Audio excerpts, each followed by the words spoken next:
Ini jenis PN107. Ni canggih punya. So dalam kotak ni kita dapat clamp meter ni dan juga kabel. Yang ni pun kabel, tapi ini untuk mengukur suhu.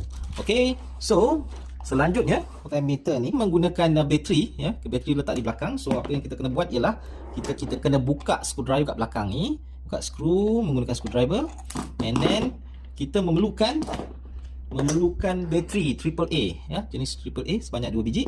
So kita pasang dia begini dan kita masuk balik ke dalam penutup dia,